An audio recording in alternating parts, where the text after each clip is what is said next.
Welcome to State of the Franchise, the podcast that talks about franchises of all shapes, sizes, backgrounds, genres, and types. My name is Tom Stadler. I am one half of the hosting team here on State of the Franchise, here with my fellow composer this week, Fred Dakin. Fred, how are you? I'm feeling the rhythm. I'm feeling the rhyme. Look out, it's podcast. We're not doing Cool Runnings this week, but that'd been good. Maybe I should save that. Maybe we should just save that for the save that. We got to do Cool like Runnings episode. 90s Disney Channel movies. That came out in theaters though, right? I hope so. I hope so too. I mean, I like to imagine it did, but I feel like I only watch it at home, so in my mind, it's always just been on the Disney Channel. But we got a pretty rhythm-filled episode this week, Fred. And while we tried to get Lydia Tarr this week to talk about music, we could not get her, so we did not get any sort of high-name composer of that. But we are talking about a very famous composer, one Mr. Koji Kondo, who many might know as the video game composer for such games as Super Mario Brothers and Legend of Zelda. Very, very like deep-cut library titles. But we do have a special guest this week, a local musician here in Milwaukee, Mr. Nick Spitza. Nick, welcome to the show. Thank you very much. I'm glad to be on. Yeah. How you feeling? Feeling real good. Good. Been doing a lot of research here, a lot of video game music in the last couple days. I know. I was going to say, we went through a little bit of a whirlwind to find our way to this topic this week, but I think we're all pretty excited about how we're feeling. Yeah, I also feel this is like a new phenomenon. The idea of like people getting into video game music. I know people have always kind of quietly said like, oh, that track from this is slaps. But now I feel, especially thing I always hear about is the God of War guy. Oh, yeah. Like that name keeps coming up, and I'm hearing it as much as I'm hearing composers being talked about. And now I see so many playlists like on Spotify where people are just listening to like 8-bit, 16-bit music. So I think we're in like a renaissance of appreciation of video game music.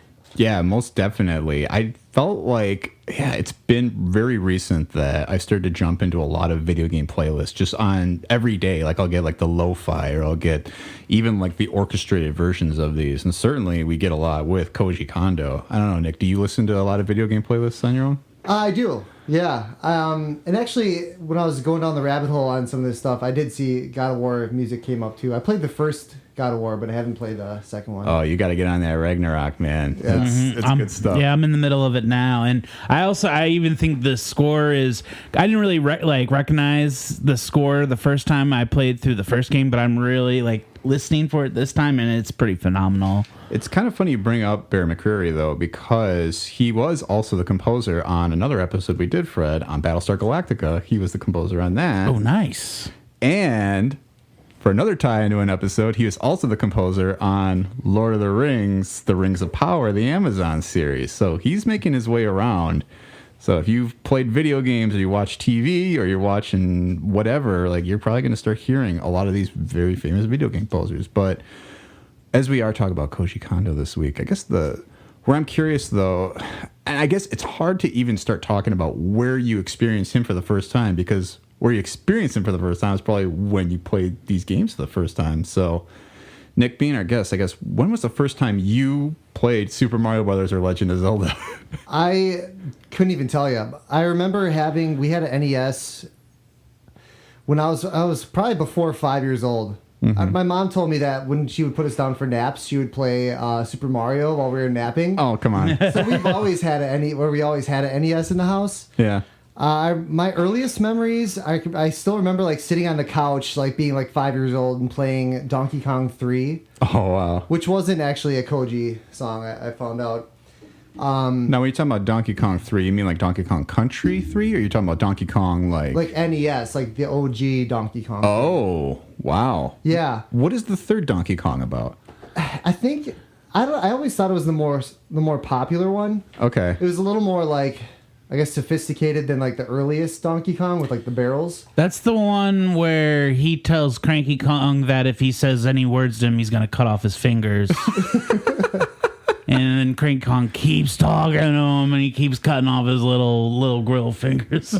Fred, I think you have that confused with the Oscar nominee this year, Banshees of Inisherin. Maybe. But I will say, I'm excited to talk about the person we're talking about today, but I was kind of bummed when I went through his tracks that he didn't have any Donkey Kong credentials, because those are some bops right there, I will say. David Wise is that guy. Mm-hmm. Oh, okay. He did some really cool stuff, too. I've listened to some YouTube videos about him. Mm-hmm. So the composer for Donkey Kong or Donkey Kong Country was David Wise, or was David Wise or Weiss, yeah. Okay, but DK3 like NES, it was some guy, I don't remember his name, but he actually kind of taught Koji. He brought Koji in, took him under his wing, and like taught him how to do like 8-bit stuff. Oh, nice. I guess Koji did like some like programming on his own with BASIC, but then they had their own way of doing things, from what I understand. I tried getting into like the nitty gritty of like how these programs worked. Yeah. Like with 8-bit, but I don't know, it's kind of hard to understand.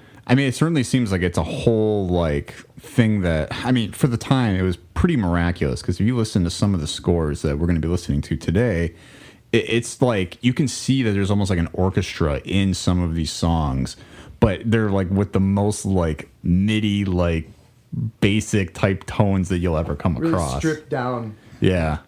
So when did you finally realize or start to look up the idea that the scores behind these very famous games, you know, was Koji Kondo? I don't know. I think I just started, like, this is back in the downloading days of LimeWire. You know, download like just random songs. And I've always loved video game music, and I downloaded just random songs, and, you know, it would have the author by, and then it's like Koji Kondo. So I started seeing his name. But then once I started listening to, like, Ocarina of Time, Zelda music, because those songs are really iconic, and they actually have a lot of significance in the game and how you play the game, because you're actually, like, playing the songs in the game. Yeah. That's kind of when I like really started, like, he started getting on my radar. Okay. But yeah. So Ocarina of Time then, huh? Interesting. I think so, yeah. With Gerudo Valley. Yeah. Everyone loves that song. Well, Fred, I listened to it. I found out Fred doesn't. I've never played a Zelda game. So this surprised me though, Fred, and not because I'm like, oh my gosh, how could you have never played it? It does feel like a Fred game that you've never explored.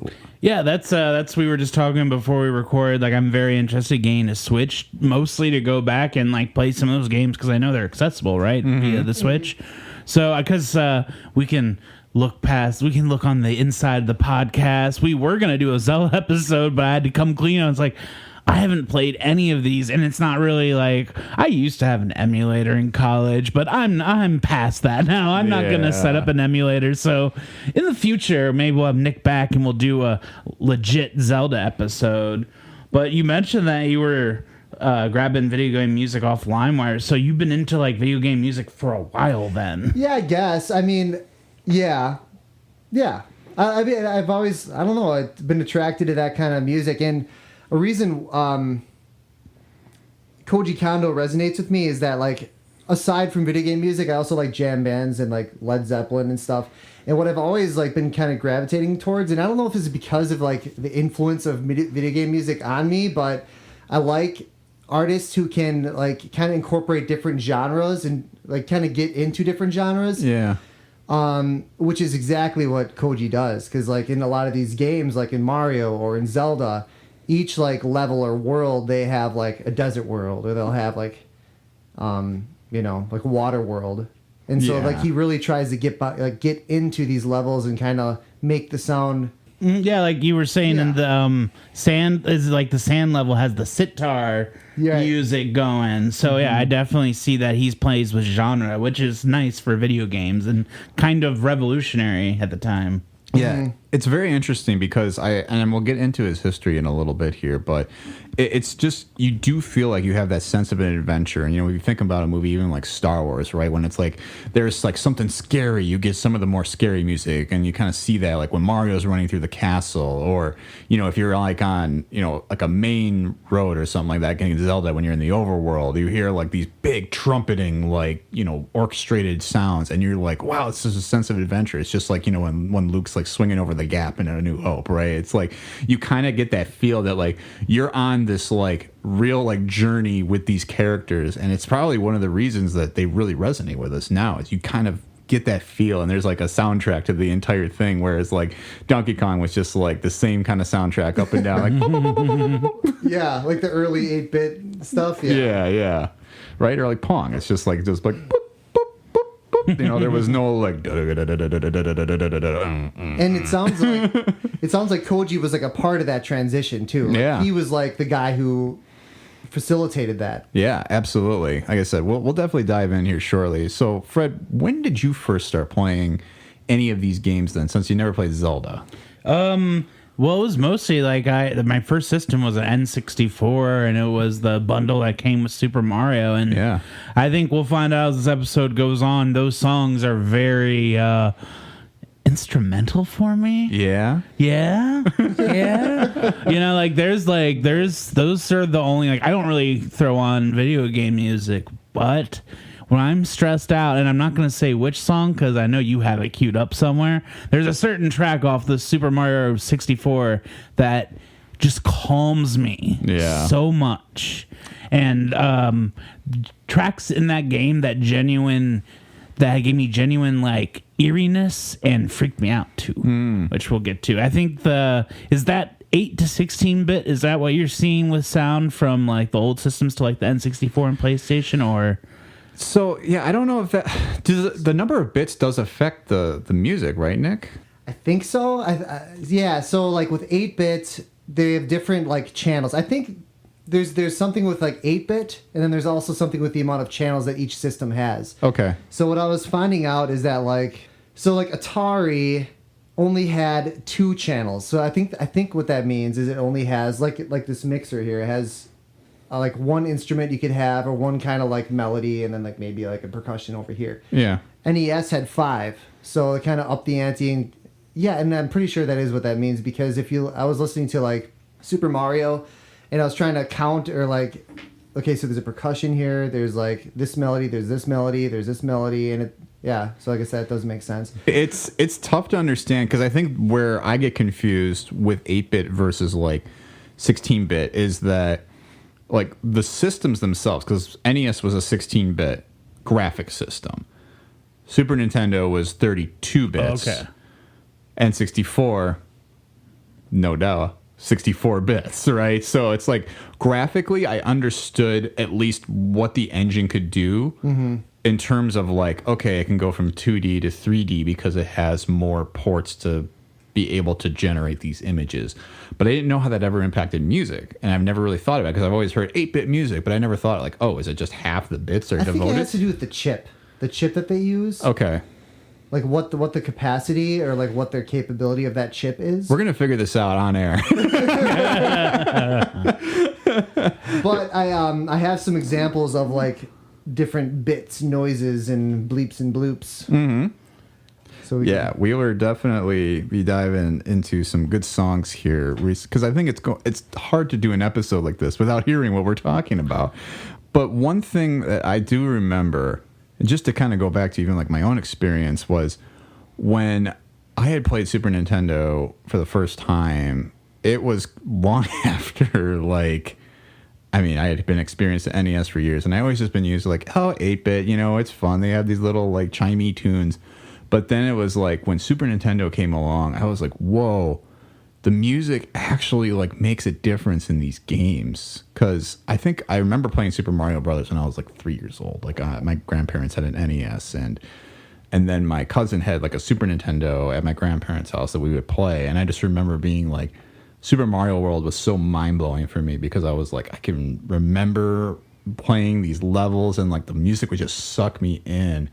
like the Yoshi's Island episode, or like when you go into that and you're just like hearing like the like do do do do do boop boop boop boop. You're just like, it kind of like brings you in, and then like you're like, look at this, is fun, this is fancy free, all the way until the end when you get to like Bowser's castle and it's just like full of dread and you're like kind of like terrified like going through this thing. You're like, yeah, they had some cool sounds in that game. Yeah.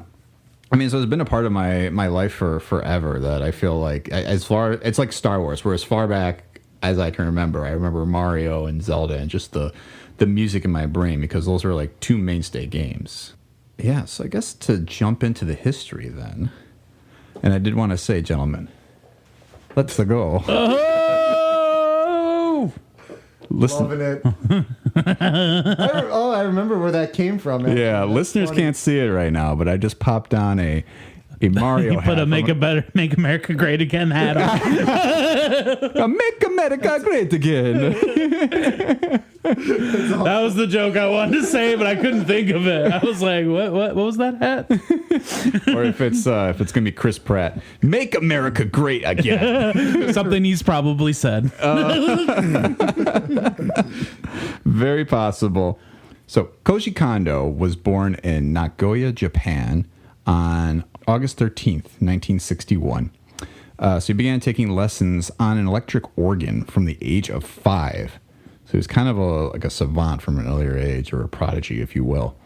So he improved his skills in the instruments by playing in a cover band that played a lot of jazz and rock music.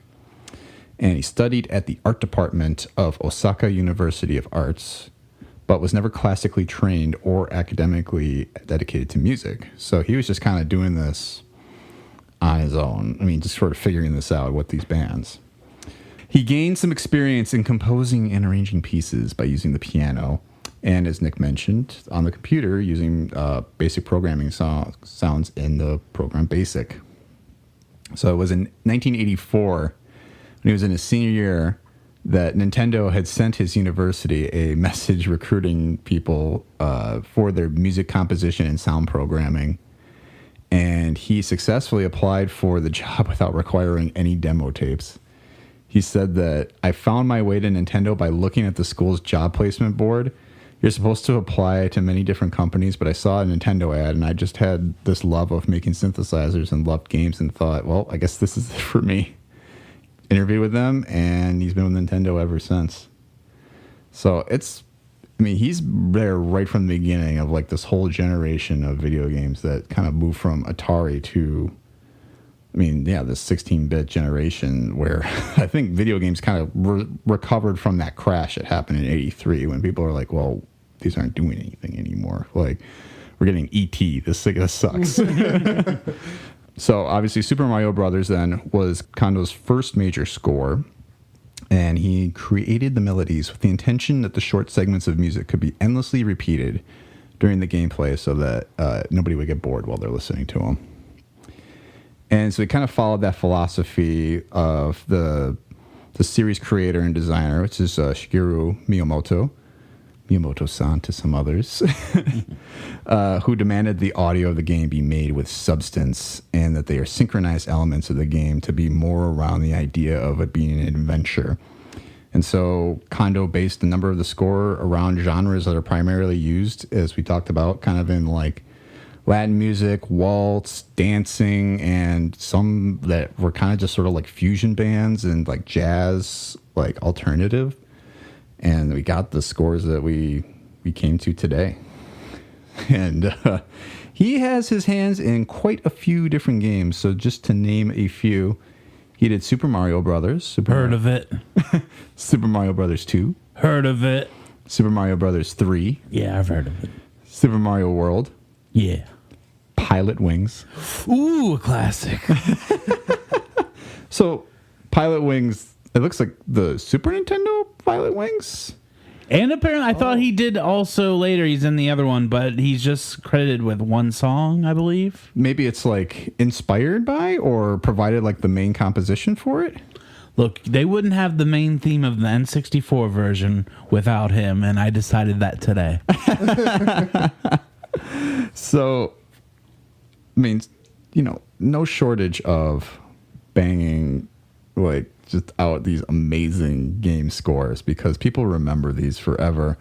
He also had his hand in Punch-Out, Legend of Zelda, The Legend of Zelda 2, The Adventure of Link, Star Fox, The Legend of Zelda, A Link to the Past, Yoshi's Island, which is Super Mario World 2, Super Mario 64, Star Fox 64, Legend of Zelda, Ocarina of Time, and that was the last one that Koji composed by himself. Is that right, Nick? That's right. Okay. But I think, like Fred said, he had his, like the games that he didn't compose himself, he was also kind of around. Okay. Like he was seeing over people. So he was involved with at least like Majora's Mask, which is the Legend of Zelda Ocarina of Time immediate follow-up, and Super Mario Sunshine, Legend of Zelda The Wind Waker, Legend of Zelda Four Swords Adventures, New Super Mario Brothers, Twilight Princess, which is the Legend of Zelda, Super Mario Galaxy, Super Smash Brothers Brawl, Super Mario Galaxy 2, Legend of Zelda Skyward Sword, Super Mario 3D World, Super Mario Brothers for Nintendo 3DS and Wii U, Super Mario Maker, Legend of Zelda Twilight Princess, Super Mario Odyssey, Super Smash Brothers Ultimate, and Super Mario Maker 2. Guys, 2 of those games would make somebody's career. Right. It was one after another, especially in the beginning, too. Yeah. I felt like I had to list all those out just to illustrate the impact that he's had on the video game industry. Like, I don't think video games are today and sound what they like today without him, right? Definitely. And I feel like he even jams on his own stuff. Like Super Smash Brothers, I'm pretty sure is all original themes, but he's kind of like, there's a Zelda level and there's Mario level.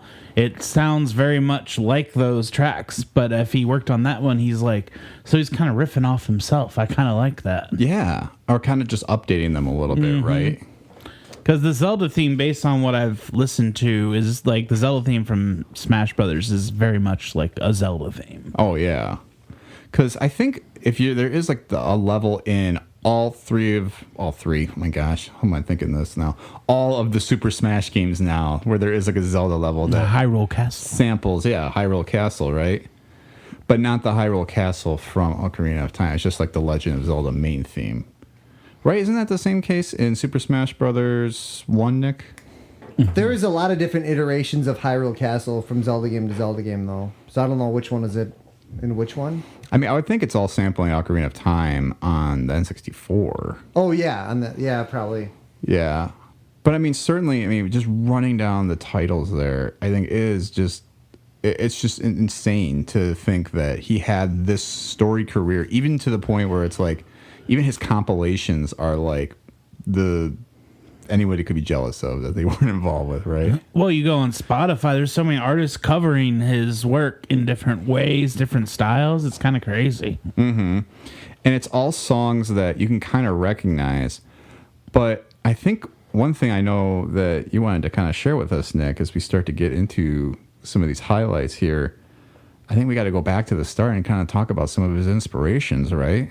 So, yeah, you said he played some classic rock and stuff. Emerson, Lake and Palmer was one of them. I was going to say Electric Light Orchestra, but that's not it. No. Also Deep Purple, which I was kind of surprised to hear because what's that, Smoke on the Water? Yeah. That's what I think of, but they actually have a lot of other... Right. Kind of sounds like a bomb going, right? Or he's got, or what do they have? Hush, right? Yeah, that's a good-ass Deep Purple song. Right. Hush, hush, thought I heard a call my name now. Hush. So when you hear that, I can actually kind of buy that Deep Purple was an inspiration because it has a little more of that boom, boom, boom. And I think it has it's like an organ, but it's almost like a sitar vibe. Mm-hmm. There's a lot of other songs by them that have the very heavy on the synthesizer, very heavy on keys and stuff. Yeah. Do you have any samples of stuff that I do. Yeah. You're in for a listening treat, audience. So yeah, here's one other.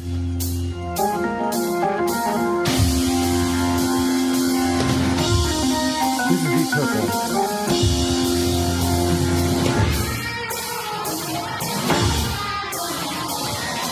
Oh man. Mm-hmm.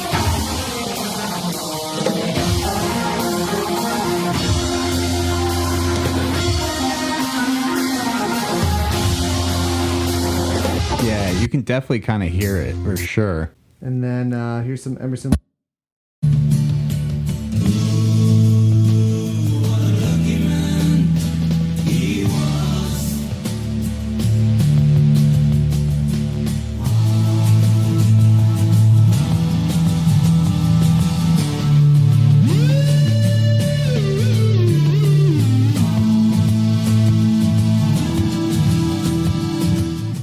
never been crazy about that synthesizer, but it had a synthesizer, so I included it. But that's kind of like the staple of 80s songs, right?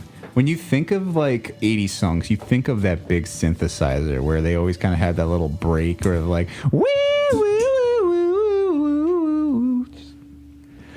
Right, and I think it was like new technology at the time. They're like, this sounds crazy, so they just went way overboard with it. I mean, it was like the auto-tune of like the late aughts, right? The early 2010s. Right. Everything had that auto-tune. I mean, it always comes to the music industry.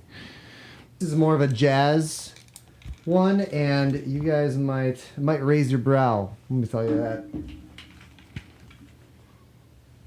So this is a song called "Let's Not Talk About It" by a band called Friendship. It's like a jazz band.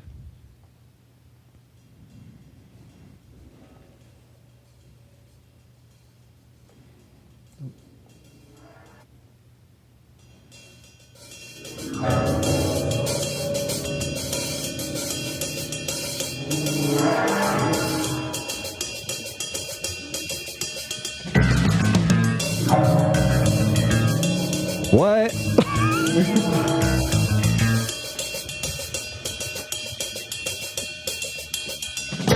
Sounds familiar to me.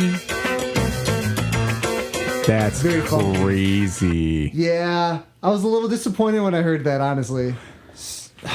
But I guess it's something that when you think about how composers go about their music, right? Like, you're always going to hear some subtle inspiration from something else, right? Right. And so many artists do it, too. I don't think he was going full Pharrell here. I think this was.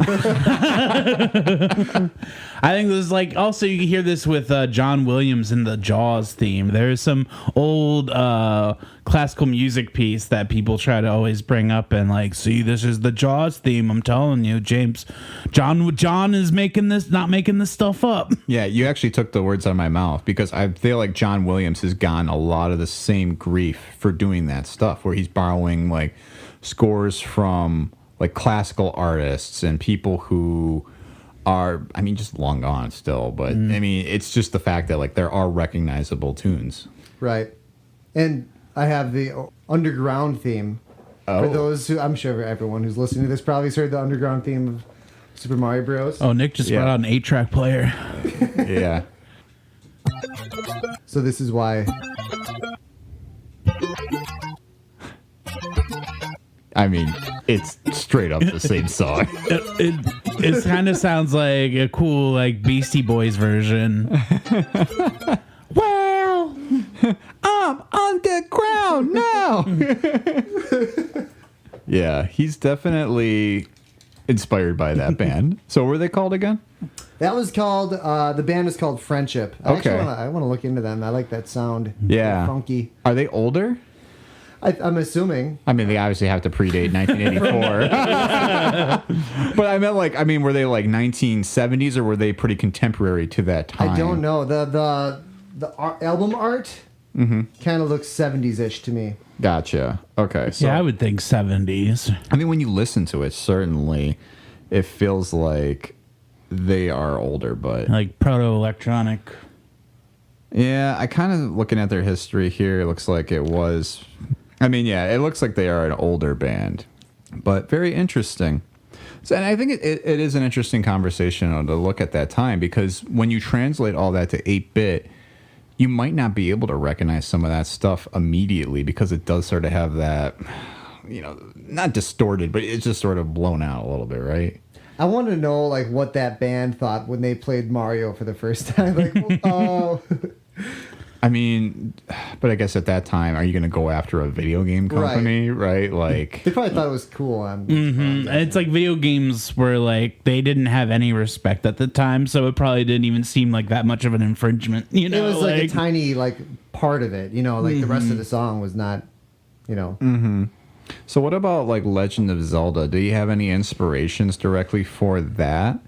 Because I certainly was reading about how Miyamoto had been putting Legend of Zelda and Super Mario Brothers in development at once, which is why Koji Kondo was doing both scores. But yeah, so I mean, it makes sense that Koji Kondo was on both of these scores. and that they do have some, I don't know, similar themes and ideas, even though they sound pretty unique from one another. Like, you're not going to confuse a Legend of Zelda song with a Super Mario song, right? Right. Yeah. So what he kind of described it as is, and when we go into the Mario, we'll kind of go into more of like the inspiration behind the music. But Mario is more point A to point B. Like, it's more like rhythmic. It's more like action packed. It's supposed to reflect like the rhythm of like the level and like the way Mario runs and jumps and stuff. It's all kind of quick. Whereas Zelda, it's all about exploring. Especially, have you played the first Zelda for NES? Yes. So that one is kind of different. Well, actually, I guess Link to the Past, it's kind of like that too. But it's more open world, and you don't have to defeat it in a certain order. Like, there's different dungeons, Fred. And you can go to any dungeon before the other. There's no like specific order in which you have to do it. So it's really like, then there's all kind of like hidden side quests and like random little things that you look out for. So yeah, the music reflects more of like an exploration. It's more like atmospheric. It's more... Yeah, I think you're onto something though too, where you do, like, I kind of brought it back to where we were talking about before of like, it is sort of like being in Star Wars, and it's like when you're in a very like in a dungeon, right? You sort of feels like you're going to the Death Star. You hear like those dun dun dun, boom boom boom. Whereas like, if it's like something exciting where they're like doing the trench run, you get that like ba ba ba. That's like being on the overworld, right? Like, it's like you're adventuring, like you're like, oh, this is an exciting moment, versus like, oh, this is scary, like right. And what I think is really cool and really like shows the genius of Koji Kondo is that there's dungeons in each. There's a dungeon in Mario, there's dungeons in Zelda, but they don't sound the same. Like there's a Mario sound and then there's a Zelda sound. They're very distinct and different. And so like a dungeon, might sound more rhythmic in a Mario game, whereas like in a Zelda game, it's more creepy, more eerie. Like, you're just kind of on edge. Right. Well, and it's interesting too, because it's like those kind of established, I feel like the patterns of video games going forward. Like, think about, we were just talking about God of War, right? When you're on like the overworld map, and like you're in like, the snowy mountains of Midgard, right? And you kind of feel that just sort of like, it's like da da da, like there's just like that epic feeling that you kind of get when you're in like those overworlds, like in Mario and Zelda, where it's just sort of like you feel like the orchestra kind of beating, like you're doing something very adventurous. Whereas like if you're in like a cavern, you kind of get that like wee, like lots of strings, and I mean, certainly movies helped inspire some of that, but you definitely kind of see where they took almost like the idea of like, we're going to push a movie or a story like that into this medium and turn it into something completely different. Because before that, otherwise it was you're just climbing levels in Donkey Kong, right? Like, it's like, yeah, but no, like you said, you're going point A to point B, and you feel like you're on the adventure, and it has a score that actually gives you that feeling that like you're accomplishing something, right? Mm-hmm. And in video games, it's a whole other ball game, because if you like, if you're in a level, you go to this side of the level, it might sound a little bit different. Whereas if you go to this side of the level, the music changes. Like in Super Mario World, when you hop on Yoshi, you start hearing the bongos play, but it's still the same song. Oh yeah. So like the song has to be dynamic and really cool. I actually just found this out on the way here. Zelda 64, like the Hyrule main theme, like you're out in the open. It's actually a series of 12 different phrases. Are you guys familiar with what phrases are in music? Explain away. Basically, it's like like a certain amount of melodies. And I'm not very good in music theory, but a music phrase is like, like a melody that flows or whatever. And then like there's a stop, they're starting to stop.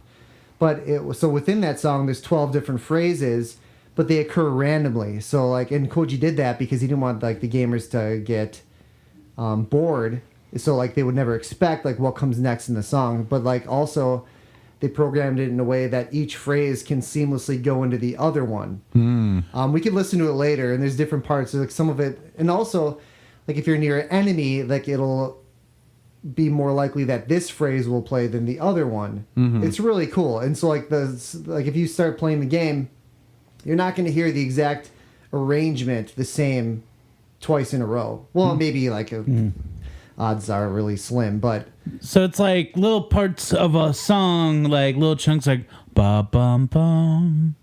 Then another one could be ba ba bum. They're in sync with each other, but those different 12 sections could be randomly placed. correct. Okay, I get that. But the bums might last longer than like 3 bums. But yeah, I get it. Look, I'm not Lydia Tarr. I can't just come up with melodies off the top of my head.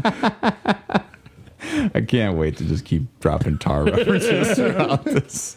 But yeah, I'm sorry. No, I think I liked where you're going with that. I think that's super cool. I feel like I'm kind of skipping ahead because I was kind of like the list of games you listed earlier. I was going to kind of go through as we go, and we get to do some analysis. Yeah. Well, why don't we start? Yeah, keep going back to the top. Let's kind of hear what we're talking about, a little bit too. Or maybe you were talking a little bit about the Atari like chip tune. Yes. And would love to kind of know where video game music sort of started and what he was working with at the time before he kind of took it to the next level. Right. So, like you were saying, like in the early Atari, like Pong was like bleeps and bloops and nothing really going on there. And then there was a game called Pressure Cooker, Okay. which I had never heard about.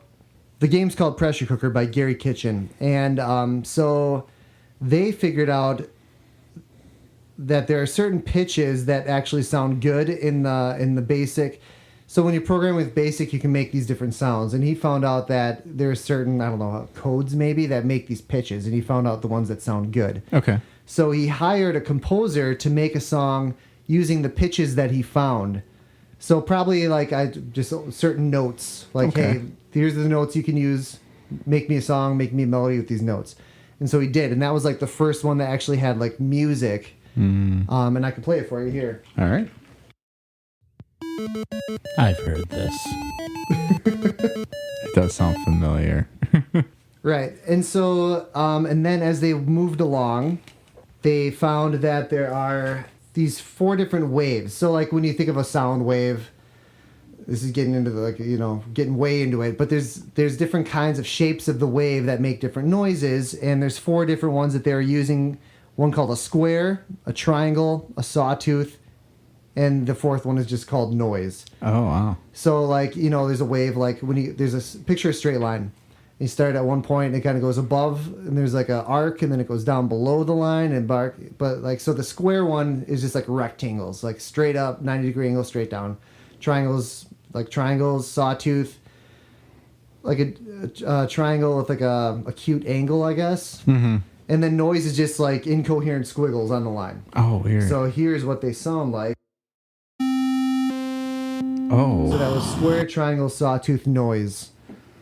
Okay, Let's so hear it those... one more time, maybe, huh? Yeah, so these are all the basic sounds of like Atari. So yeah, the sawtooth kind of sounded like more like a ooh. So I thought the sawtooth was going to be the... Right. Yeah, me too. But yeah, and the noise sounded like maybe like an explosion in the game, right? Mm-hmm. So then that's what they used in a lot of these early games, and they it could take those sounds and then adjust the pitch of it and actually make music with that. Oh, okay.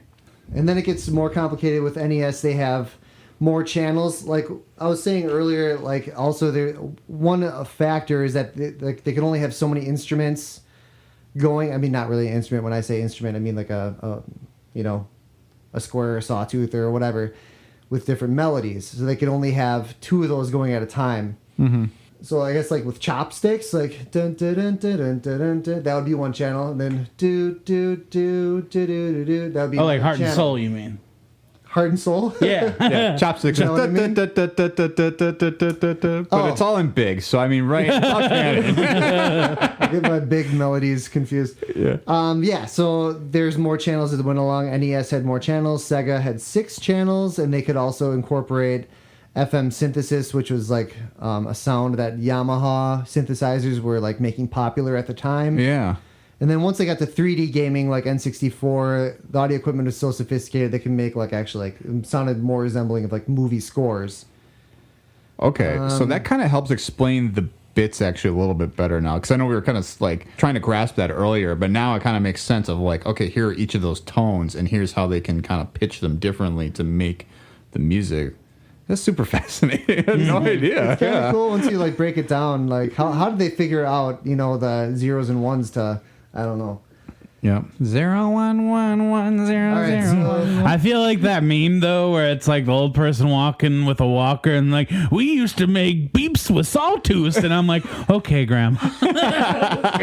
That's just because my first system was an N64, so I like came up on the thick scores. Yeah, you know? you got, like the real. I never knew how good I had it. All right, so we're gonna start from the top, from Punch Out. That's Koji's very first one, yeah. right? Yeah. Mm-hmm. Okay, let's take a listen And- to it. This came out in 1983, I think. So this actually, some of these I took I wanted to spice it up a little bit, so I actually got covers of the songs. So I was trying to go for covers of the songs that didn't take too much creative freedom, that it was kind of true to the own, but then also maybe what Koji was imagining if it was actual instruments. Sure. For sure, and also it is hard just to find the originals. A lot of the stuff out there are covers. Oh yeah. Right. And here's Punch Out.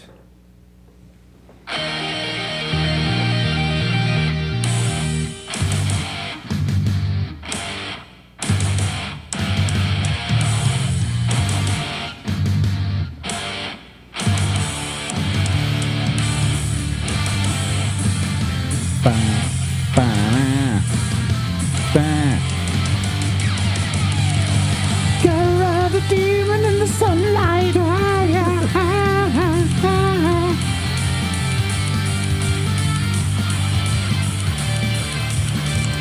Would you want to kick some butt? Yeah. This is for a punching game? So, do you remember Mike Tyson's Punch Out? Yeah. This is the original version. Oh. Or that original game. Yeah. Without Mike Tyson sponsoring it. But yeah, because they have versions of that in that game too. It's boom, ba-da-da-da-da. When you're in the training sequence, the guy's on his bike and Right. you're running behind him. It gets you pumped. It does. It's a great song. And that's amazing that was also Koji Kondo. Wow. He really has had his imprint on a lot of different things. So that was kind of the first time I think we got, and obviously you have to imagine a toned down version of that. But that tune is definitely very memorable for a lot of people who've played Punch Out, either the original or the one on NES with Mike Tyson's Punch Out and people figuring out how to beat Tyson because he was impossible. So You'd always just bite your ear. Fred, keep it in the Holyfield, will you? Oh, stop grilling me. So we did get that. So he really expanded the use of the chip tunes in order to get that. Because I think that first Punch Out was in arcade, is what I was reading up on it. And then in 1985, we got the first of his scores with Super Mario Brothers, Nick. And I don't know. Is there anything in between there that he really did, or was that kind of his next step? It sounded like that was the next step. Yeah, because I think he started in 84, and then what Mario come out, 85? Yeah. Yeah, so I know he got right to work. I wonder if Punch Out was maybe if you can get this done, kid, then you can move on, Yeah. So between that, I mentioned this too. So he did a game called Golf, Family Basic, Devil World, Soccer, Arm Wrestling, which I know also sampled some songs from Punch Out, and then Kung Fu, which is I think kind of had some traction. People know that game if you tell them about it. That was a popular one. I looked up to try and find a song off it, and I couldn't find anything that, sounded good. Well, let's jump into Super Mario Brothers. To kind of hear the evolution from that last one to a song I'm sure nobody's ever heard. The Super Mario Brothers, first level theme. Right, and here's the OG chip music. Another word for 8-bit music is also chip music. Nah. Okay. That's what the kids are saying these days. Oh, the kids, the Zoomers.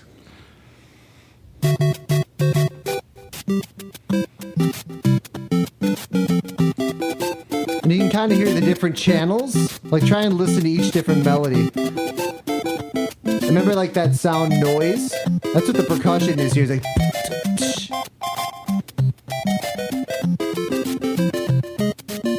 the bloops kind of sound like Sawtooth to me. Yeah. Now I know. I understood that reference. Oh, classic. Mm-hmm. Right. Yeah. I mean, anybody who hasn't heard of Mario at least knows that song. Yeah, and it started like we kind of noted earlier, like his inspiration for that one. So he played the game first before he made the music. Oh, really? Yeah. And he played it over and over and over again, he said. And what he was kind of like coming from with that is like he first saw like the grass covered plains and wanted something kind of laid back, wanted like a laid back sound for like the grassy land. Mm-hmm. And they're also developing, so like they had some of the levels, but they're also developing the rest of the game while they're making the music. So it was very much in unison. And then they would play the game, like, oh, that doesn't really sound right. So then they would go back, change the music. So it was like an active part in the game. Sure. And he's trying to reflect the urgency and how, like, you know, if you could picture like Mario running in your head, like his like legs are like going really crazy and he's jumping, there's stuff all over the place. Yeah. So, like there's an urgency there, and you know, like when it's towards the end of the level and the tempo speeds up, and like I gotta get to the end of this thing, you know. Yeah, I thought that was really cool, and that kind of also goes to what we were saying earlier with like Mario's more of a rhythmic song. It's action packed, and you can definitely hear those inspirations that we were listening to earlier, like the Deep Purple and like the more upbeat. I'm thinking of like Hush now. I'm like boom, boom, boom, boom, you know, it's like you kind of get all those little guitars in there too, the bass line, like everything is kind of work. It really is like you're listening to like a concert, which I think is why some of these songs play so well on like those video games live that you see on like YouTube, right? Mm-hmm. Where you see all of the big orchestras like playing them. But I know Legend of Zelda, we were talking about how it's different than Super Mario, and it'd be great to hear that one just to kind of compare now, especially if anybody is not familiar with Zelda. I mean, this is what it's all about. Absolutely. You'll hear that kind of more. It's like Lord of the Rings. You kind of feel like you're entering that. So I got the 8-bit version. I also got like imagining it through an orchestra. Oh, nice. Okay. So here we go. Here's the 8-bit.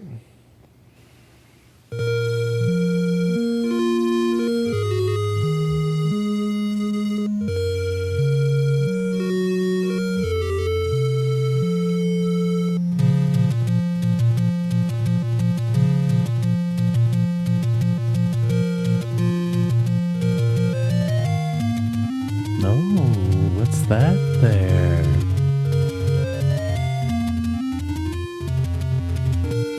You got the two harmonizing melodies. Yeah. And then there's the call and the answer. Yeah, it's beautiful. The kingdoms of men are under attack. Yep. It's got that call and answer, and Zelda has to answer the call. Man. It is a little bit like that, but Zelda is actually the name of the princess that needs saving.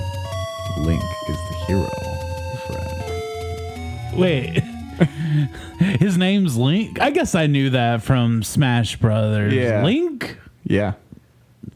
I would have writer's room that a little bit. They named him that because he is the link between you and the game. That's why they came up with that name. Cool. Come on. That's so funny. So, yeah. So that also brings up a concept that it was reoccurring in Koji songs, which I've discovered through my research, called a leitmotif. Okay. Which is a recurrent theme throughout musical or literary composition associated with a particular person, idea, or situation. And that can be found in like movie scores as well. And that's super big in, I know, jumping ahead a little, I'm sure we'll get there in Mario 64. I feel a lot of the Bowser stuff, he had that boom, boom, boom, boom anytime. Right. Yeah. Yeah, and that, I remember that striking fear in me, that after every letter or whatever. Mm-hmm. Man, it's just so, like, I know, it just sticks in your brain after you hear songs like that. Yeah, so... I think you were talking about the motif though, Nick, and what are some of the things that you found throughout? Do you find that like it was carrying through. Obviously, the Legend of Zelda theme and the Mario theme all kind of like carry through on some of these other games, like as we keep moving on. But especially as we kind of moved into like Super Mario Brothers 2 and Super Mario Brothers 3, they each have kind of a very unique sound. Like you can tell they're related without knowing that they are necessarily the same game. Or like you could be like, that might not be the original. I guess what I'm asking. Other examples of leitmotif? Yeah, I guess, and throughout the other two Super Mario Brothers on the NES. Well, there is definitely in Zelda and across all different Zelda games. As far as Mario, probably I didn't like specifically go looking for that, but there definitely is like maybe it's like also the rhythm. There is like similarities in some things. I don't know if it's like a specific melody, like in far as Zelda. There's definitely that do do do do do do do do. That melody is like in all these different games, and even within different songs within the games, they're still like chime that in. I don't know if that's also in Mario. I'm sure. Now I'll go back and listen for it. But in Mario 2, as if anyone has like looked into like gaming history, so Mario 2 actually was supposed to be a different game. Well, it was a different game in Japan. Right. Yeah, it's Correct. called Doki Doki Panic. Yeah, so that music Better name. is completely different. Yeah. Just saying, better name. Super Mario Doki Doki Panic. Yeah, so that one's a little different. But I think the comparison between 1 and 3, Super Mario 1 and Super Mario 3, there probably is more. There is more of that. Okay. But here's an example of leitmotif in other Zelda games. Here's a really cool song I like from Link's Awakening, which is originally out on Game Boy, but then they redid it on the Switch. Ooh, one of my favorites. Oh, yeah. And this one is called Tall, Tall Heights, which is a region of the game, like by the mountains. So you can kind of hear some of the same melodies from the original soundtrack here.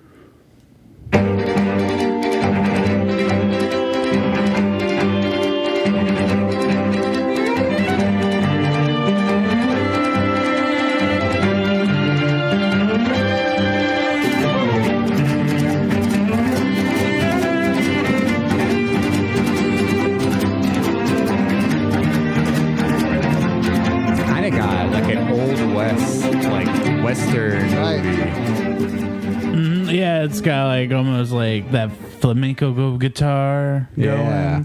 But then it has that orchestral, like nightly pop. I'm looking for the Triforce of Courage. Punk. But when you hum that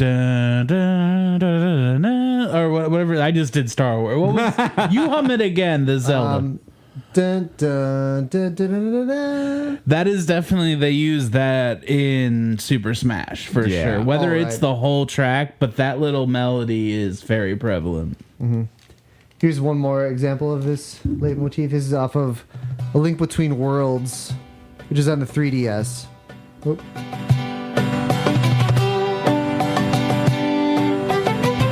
More of like a folk version. It's kind of a minor chord there, which isn't in the original song.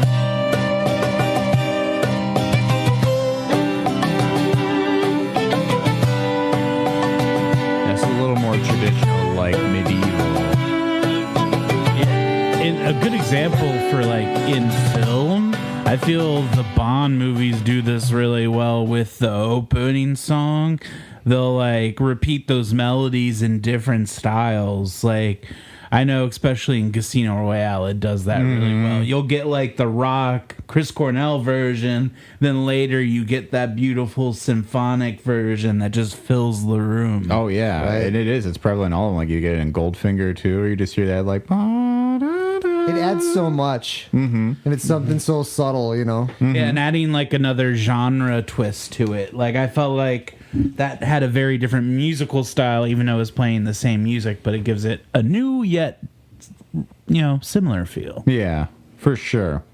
So yeah, we can definitely hear a lot of those, leitmotifs being repeated, and Zelda is probably the perfect example of that because it does, like you were talking about it, Fred, in Super Smash Brothers for N64, Super Smash Brothers Melee, like it just continues to keep coming back and back and back. I don't know if it happened in Breath of the Wild, but we're jumping way ahead. Yeah. But go ahead, Nick. One more song from Zelda, the NES version because I wanted to. This is gonna be one of my top 3. Oh, Skipping whoa! Don't Sorry. tell people that. I'm new to the podcast. All right, here we go.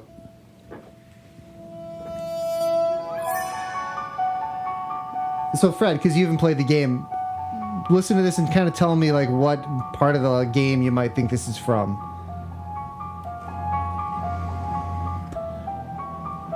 I'm picturing 2 girls playing in a castle. One girl has the power of snow. No, it just really reminds me of Frozen, but let me think. I feel like this is you get to a castle and you're coming up the stairs and you don't know what's behind every door.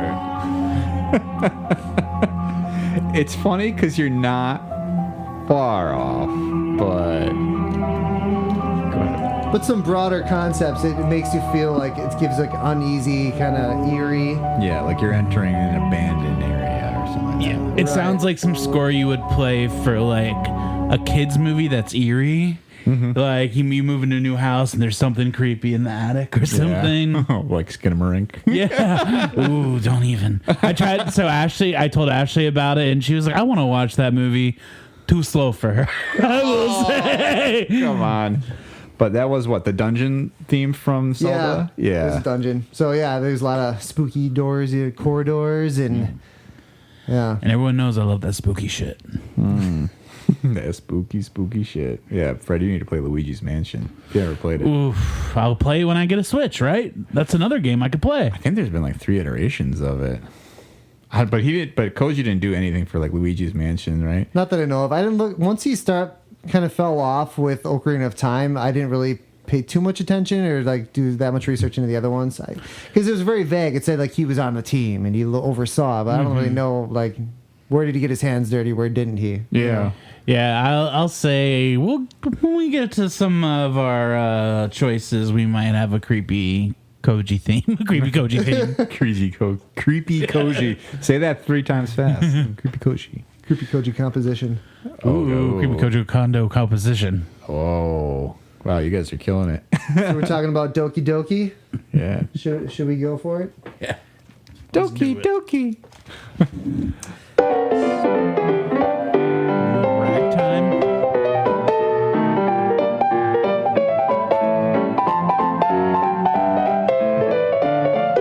Sorry, girl, would you fancy a gin? Now tell me this, bartender. You got that double X stuff behind the bar or what?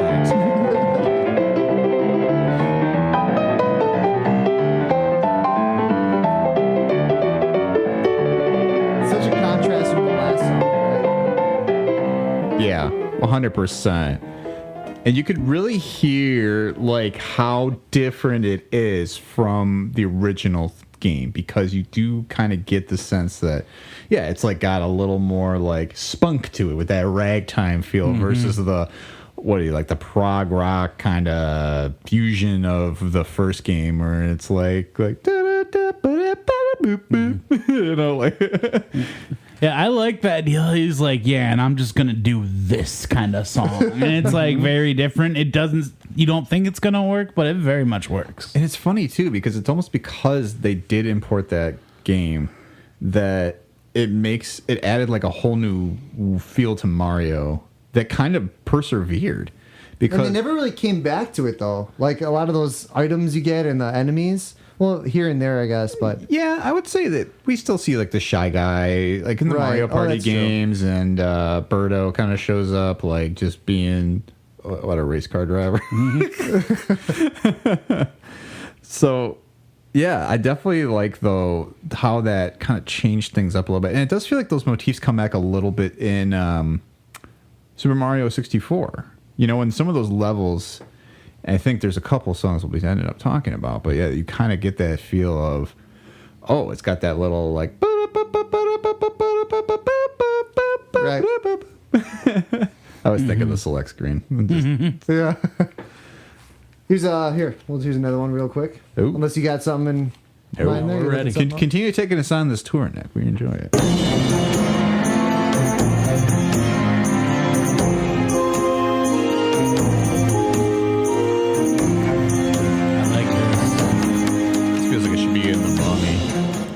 hear you are looking for safe passage. I don't know who's saying that or what they're talking about, but I like it. It reminds me of what's his name from Indiana Jones. Indy. Forget John Reese. Is that John Reese Davies or Myers? No, John Reese Davies. Yeah, I was like, nah, John Reese Myers. Gimli. Gimli, yes. Nobody throws a dwarf. Rare roast beef. I do, but yeah, I definitely do like how it just played with so much because I think, what was it, the first Super Mario 2 that released in Japan was basically what we know as the Lost Levels in like the Mario All-Star on Super Nintendo or on Switch. But and like that was just so much like the first one that they didn't want to release that here. They're like, this doesn't feel like a different game. I think also the difficulty. I thought it was too difficult for Americans. That's probably true too. I think I had to remember getting my butt kicked in. I could never play that game. Yeah.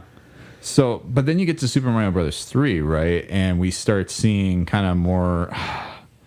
I think this is where we really get the sense of like each world kind of has its own like theme song, right? When you're like in a desert, you kind of get more of that sitar, and if you're in like the water world, it's a lot more like the underwater theme from the first one, where it's a little more bubbly. I don't know what I'm doing. Bubble music. And this was actually Koji's favorite one he worked on, he said. Super Mario 3. Favorite game or favorite song? Favorite game that he worked on, or maybe just composition of songs. Okay. Yeah, so this is very familiar. This is the Grassland theme.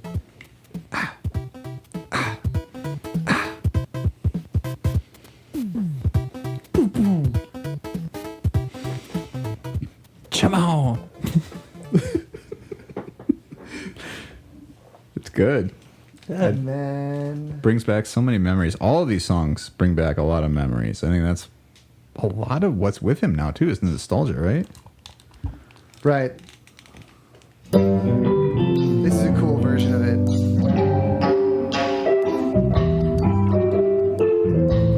It's very reggae. Yeah.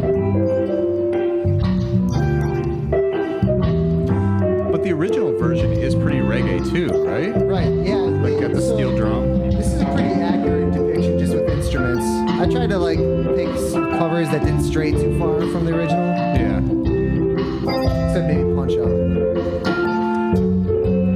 So it's interesting because when you listen to these songs versus the ones we heard in the first game, it sounds like the chip is doing a lot more work than in that first game. Even though the score in there, even when you got like the star theme, but like you can just kind of hear it, right? Like you hear a little more of that orchestrated kind of like there's like more work being done, the like the high steel drums versus just kind of like that steady percussion of like Even the sounds too, like the sound effects.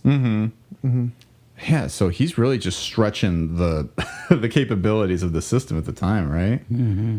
So, man, that really kind of gets us through most of the NES then, huh? It does. But when we hear like the Super Nintendo, right, with Super Mario World, and I kind of was talking about earlier, like you kind of really start to feel the orchestra come alive through the chip. And man, I mean, I think Super Mario World is exactly the right game, especially coming right off of Super Mario Brothers 3 to know or kind of sense the difference in what they all sound like, because it's just everything's doing a little more work. Yeah, so the songs I picked from Super Mario World, I didn't pick like the 16-bit version, I picked the cover version, so that's probably not going to shine through like what you were saying, the capabilities of the chip. However, in Zelda, I feel like that's very apparent where you hear the orchestras and stuff. Here we go is Super Mario World.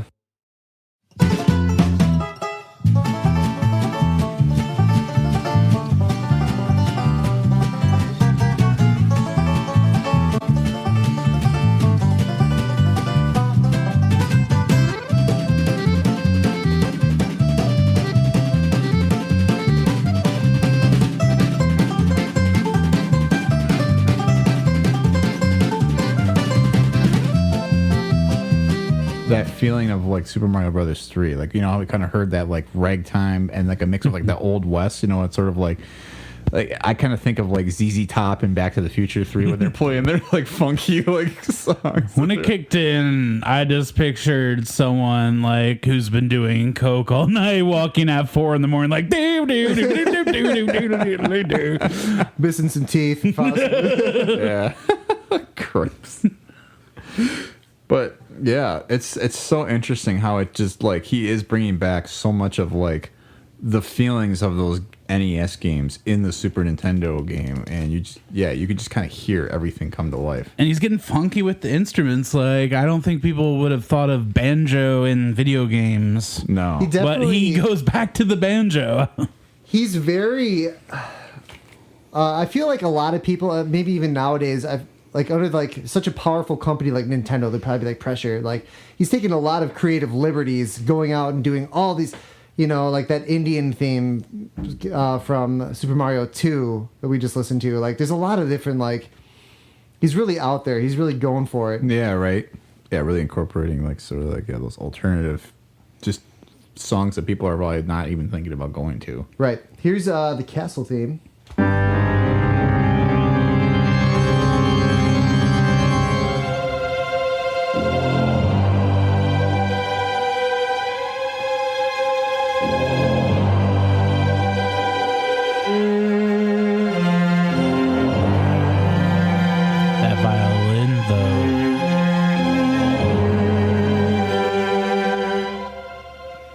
Yeah, it actually reminded me of like that dungeon theme we heard in Legend of Zelda, right? Where like you kind of have that like that spooky feeling. You're like, oh, people are up there, but it's sort of like you're getting into the castle and it's like, oh, there's mystery, and then all of a sudden you hear that, brrr, brrr, you're like, uh-oh, some skinamarink things around the corner. I don't even know what the movie's about. I'm just imagining. But yeah, you do get that sense of dread, like it just is like the strings are like kicking in, and then it's like very interesting. I was thinking the same thing. It definitely did sound kind of Zelda-ish. Yeah, like you can start to hear, outside of Mario now coming back a little bit, because like certainly you hear that in like the Bowser castles in like the NES games, right? Or like, you know, there's always like those kind of like just like very string heavy, like boo boo, you know, but yeah, now we're starting to hear it's almost sort of like he's starting to borrow a little from everything that he's worked on. Mm-hmm. Then we're gonna hear that Punch Out song. Ba, ba, ba, ba. Right. Yeah. That kind of like stood alone among all these different songs. But it's good. It's good that he has that palette. Yeah. All right, so I hinted at it earlier. Here is Zelda Link to the Past, okay. Which, Fred, if you do get that Switch, this would be a good one to start with, I think. Cool. I don't know if it's starting from the beginning, like the NES version. It's kind of dated, but I think this one you get the full feel of what a early Zelda game would be like. All right. Okay, here we go.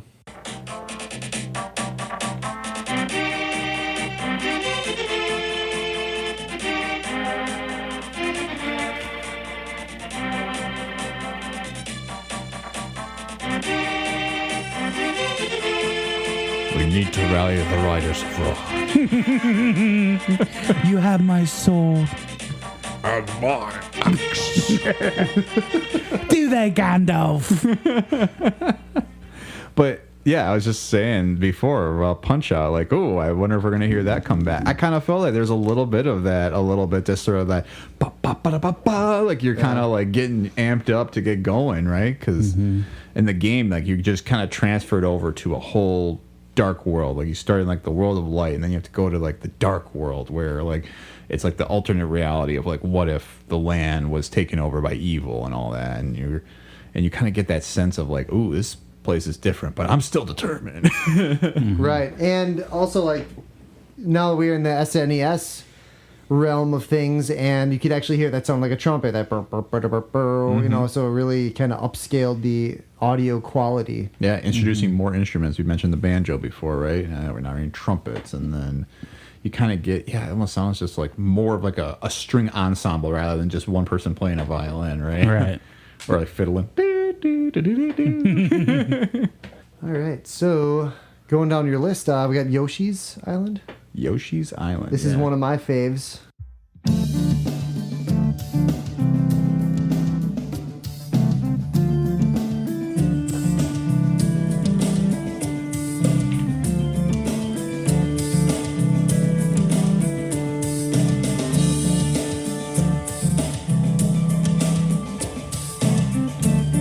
Yeah, you do kind of hear a little more of the Zelda coming in through this one, especially. Doesn't sound like there's no like leitmotif of Mario or any kind of like hint of Mario. Which it's not, though, right? Because this is Super Mario World 2. Technically, Right. I think it's called Yoshi's Island, right? Super Mario World 2, where Mario's a little baby in the bubble. But I love that like like that little. I like the effect on the drums. You do get a lot more of like somebody's like kicking like in that whole drum kit. It's not just like one little like pitter patter on a drum set, right? Like you're kind of not just hearing like one repeat beat. You're hearing like the whole like it's like Tommy Lee's just going.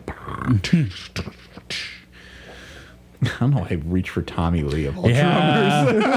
I kind of just looked at the ground. Could have gone for Neil Peart. Could have gone for. It's just because I feel like the Pam and Tommy show still in my brain. Phil Collins, man. Phil Collins would do a mean Super Mario soundtrack. But it'd be all about his I don't know, ex-wife. man. Well, imagine if it's like He would, Phil like- Collins doing Tarzan, the soundtrack, but instead it's the Super Mario movie. I wouldn't like that at all. I think that'd be awful. I want to know about these Yoshis like me. Ugly. There's a girl that's been on my mind all the time. There's a lonely toad in the corner. Lonely toad in the corner. I didn't even get to finish my punchline. Sorry.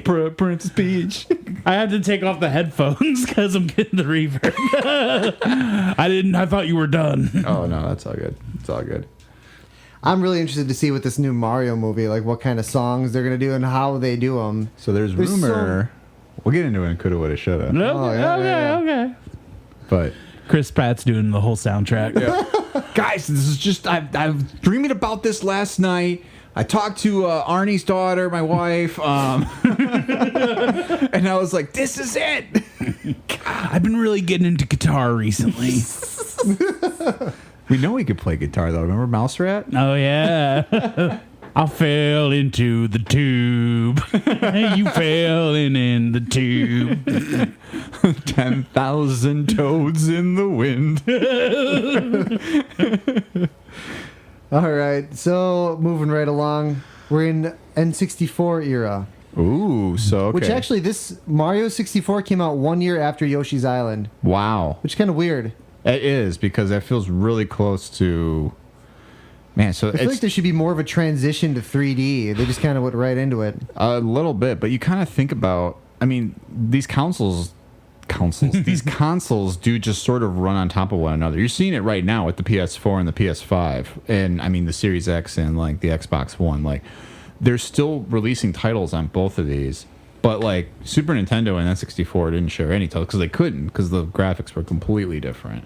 Mm-hmm. But I do remember reading or finding that like there were games that were released on Super Nintendo that also got released on NES at the same time, and they're just like low grade versions of the Super Nintendo versions. And Right. you're like, this is ridiculous. I can't believe people played this, but who had however much money it was for a Super Nintendo at the time, right? A lot cheaper to just buy a game. Yeah. It's like the new AMC seating thing. You know, you could have the premium or you get the shitty front one. Yeah, it's you can have your PS4 titles or the PS5 if you can find one. Yeah, but no, yeah, I think it's interesting to hear the progression because right, we've heard like kind of those instruments coming in the Super Nintendo era from where it was with the NES, where we had the beep beep beeps, and then you got the more like boop doop doo, and now we're in N64 where it does feel like it becomes these fully orchestrated pieces. I think this is where his magic kind of comes to life a little bit, right? Absolutely. And this is a good example of that. This is from Mario. The launch title. Except this is not the original version. It's a cover. It's a good cover.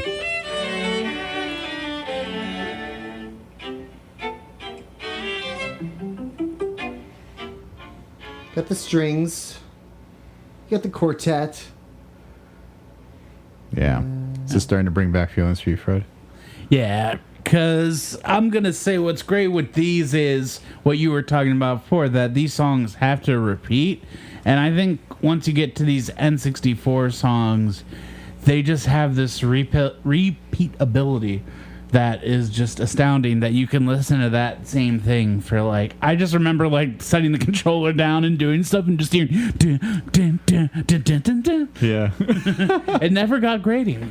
I would imagine it'd be hard to write a song that doesn't get old ever, you know? Mm-hmm. But I mean, that's how a lot of these composers work. There's people who talk about that, like when they made some of these themes, they would sit in the room, listen to the recordings over and over again, and see if they got tired of them. And it was like, after 5 hours, even like, you know, they're sitting there listening for 5 hours, and they're just like, this sucks. Like they're just gonna go back to the drawing board and be like, I got to redo it because I need something that's gonna feel fresh, no matter how long you listen to it. Which is why I think like in the Zelda game, it's like that theme keeps playing over and over again, even on NES when it's just like the same overworld theme over and over, same dungeon theme. You still have this feeling of like, oh man, I'm still feeling this anxiety. Here's another banger. This is, I think this is going to draw some tears here. Oh boy. No preface. We're just going in. The comment on this YouTube video says, sounds like Saturday morning in 1996. It also really reminds me in Donnie Darko when Patrick Swayze shows his video. Oh. It's like, I'm not afraid anymore. You too can feel relaxed. Lay back. Close your eyes. Pretend you're floating. Yes.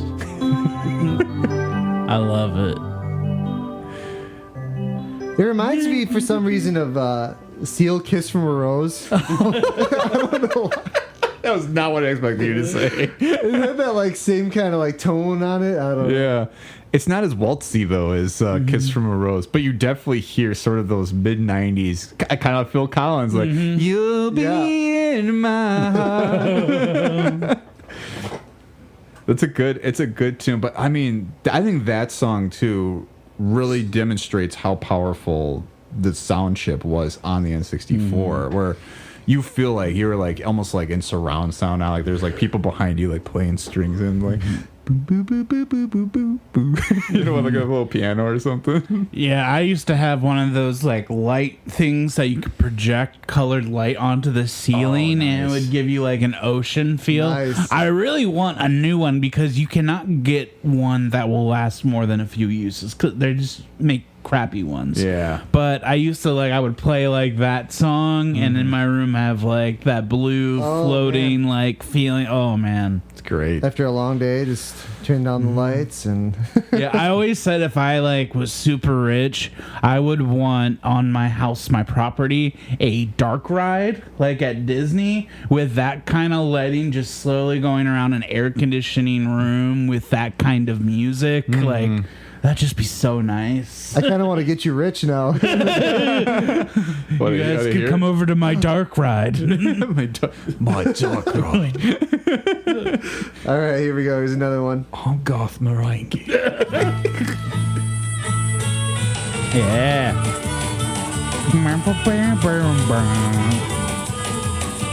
This reminds me of like that first Super Mario World song you played. That's what I was thinking when I said he goes back to this kind of music. It was this track. Yeah. Just sort of like, yeah, like you're on a ranch or something like that. You get like it's like dueling banjos in Deliverance. Right. Yeah, that comes from the level where you go in that room and you're like, oh, there's no puzzle thing here, and then you realize, oh, there is. It's in the stained glass. You'd have to jump through the One window. way out of here. My goodness. Then I you're love down a that- butt slide level. Oh. I'd always try to do that butt slide to start versus like the frontwards dive. Yeah. If I was rich, that's what I would have in my house, a butt slide. But is it gonna have those intense edges where like you just fall into oblivion? No, it's good. And then I think this is a good example of something we were talking about earlier. Lethal Lava Land.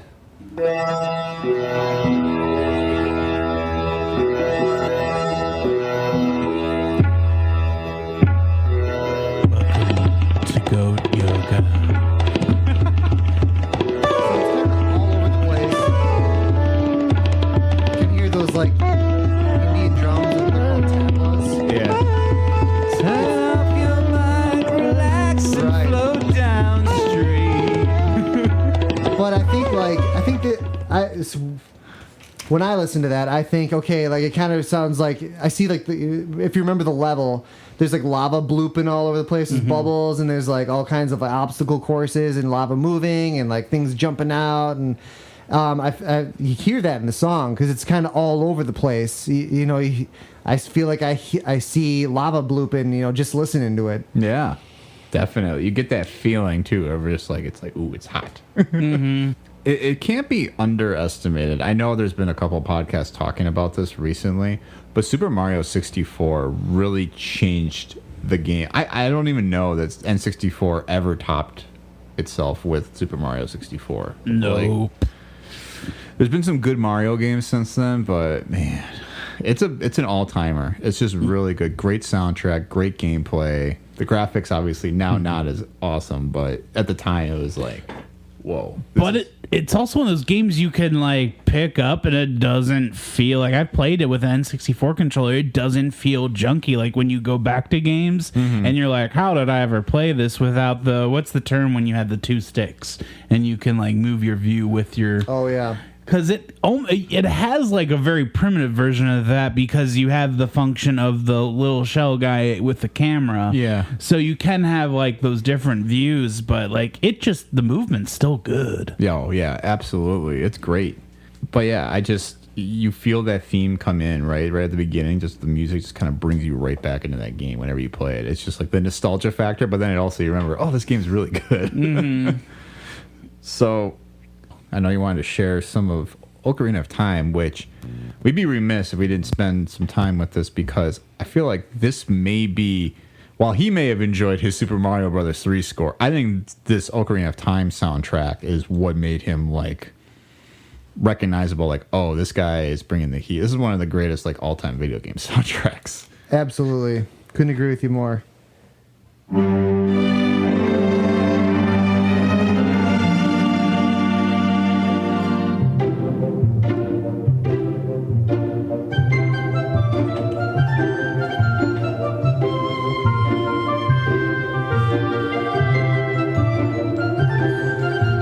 Was just your average librarian until one day. You hear the harpsichord? Yeah. Very medieval, Renaissance. I mean, I would almost go as far to say Lord of the Rings probably borrowed a little bit from that. Like Howard Shore, I mean, God rest his soul, but would have loved to put him on the spot and be like, hey, dude, what are your influences?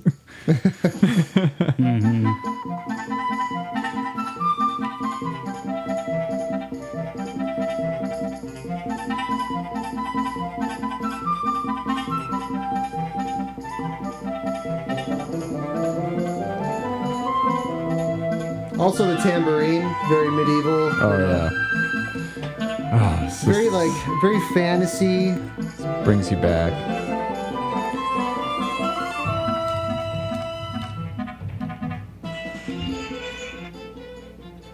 I lied, by the way. Howard Shore is still alive.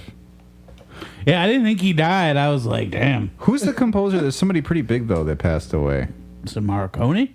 Not well, yeah, but he was like somebody who did a lot of modern scores, like a Howard Shore, a Hans Zimmer. So this next one is kind of what I was talking about before with the Hyrule Field. It had the 12 different phrases, which kind of jumped around. So this is an orchestra version of it, but I definitely want to listen to. I can even fast forward to it, but like the part where the enemy comes in, it's just really. This is really, I think, one of his best ones, and also the concept behind like how he had to write it.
get that John Williams.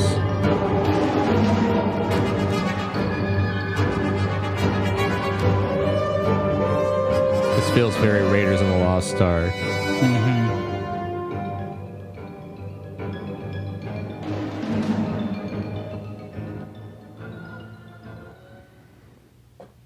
Yeah, that's like, I feel like that's like the best example of what the N64 can do, especially when you listen to it in comparison. Obviously, we're hearing the fully composed scores, right, of people who are kind of like elevating what the songs are, but like there, I mean, you were kind of talking about it. You hear all the different ways that his score kind of had to develop, and then all these different like routes had to go down, so these phrases will all kind of complement one another. It's just very impressive. The composer I was thinking of, by the way, was James Horner. Oh, the Horn Man? Yeah, so we're talking, whatever it is. We did Troy, did like all those like modern epics, Apocalypto, Avatar. Ooh, I like some of those themes. Yeah, so that's why I was like, well, Howard Shore kind of does similar stuff. Easy to confuse. They both. But with a name like James Horner, definitely going in the music. Yeah, right. But you can definitely hear with some of Koji Kondo's like stuff that he's starting to kind of explore. I mean, or he's able to express his music in the same way that some of these bigger composers are in these movies. Like the fact that brought John Williams so reminiscent right there is like, it's such a like a, oh, right. Like that's the feeling I feel when I am watching an Indiana Jones movie, right? And I'm like, I'm going on this big adventure with them. We're going to find these lost artifacts, and it's just what Zelda's all about, Fred. What? It's your jam, man. Get on it. I guess I might have to. It's Uncharted meets Lord of the Rings. Like, I feel like... And also the gameplay. What I love about it is there's a lot of different puzzles. Oh, I'm out. I'm out. Do any of them make me feel stupid? I don't want a puzzle unless it makes me feel stupid. Then it's a bad puzzle. Well, I was playing God of War, and I thought there is some similarities in that sense, too. Okay. Yeah, that's actually probably one of the better comparisons. Because don't try to entice me with a game by saying the word puzzle. Because like I said, I do like them, but like the moment I can't figure it out, I'm like, puzzles are so dumb. That's fair. It's fair. Yeah, the theme songs of Ocarina of Time are amazing, but then also the way that Koji incorporated you playing the songs, well, it probably is hand in hand with Miyamoto, the director. But like he noted that the C buttons on the N64 controller resembled the holes on the Ocarina. So the way they kind of went about that is they wanted, the game player to like actually feel like they're playing the music. And then, once you play the little tune, the little chime, it kicks in. And then you actually hear like the orchestrated song. And it's a fun mechanic because, like you were just talking about, Fred, it's a puzzle, but it's like a puzzle that you can figure out because you just need to try and figure out the notes and recognize them. Yeah, you kind of invented Guitar Hero. Right. A little bit, actually. That's a very interesting comparison. And probably got a lot of people into music who weren't even thinking about music at that time. Do you feel like that inspired you to pursue music? No. It didn't. But there was another cool thing, like kind of like a thing they didn't really have to put in there, but if you turn the joystick in a different way, it bended the notes too. So there are some people who got really good at playing like the N64 controller Ocarina. It's like people who like play the Last of Us 2 guitar. They can actually play songs. Oh my gosh. Because it's so intuitive. I have not played that game yet, so don't give me any spoilers. Well, there's a guitar you can play. Oh no! Oh my gosh. We'll do a whole episode on Last of Us eventually because the show's been... Have you been watching the show? I did not see the last episode. It's good. I love it. Did you play the first game? Yeah, I played the first game. Okay, so you kind of know what's coming then, but... Right. Yeah, you got to play the second game at some point.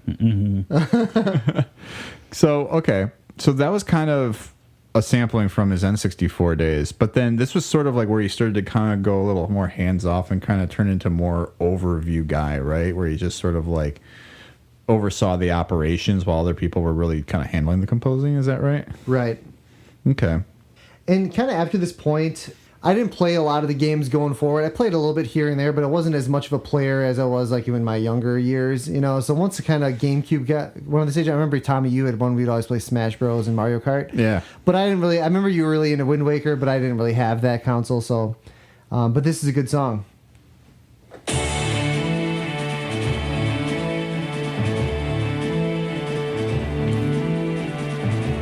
Oh yeah, this brings back some memories now. And those drums, the snare. Yeah. Like you're going on an adventure.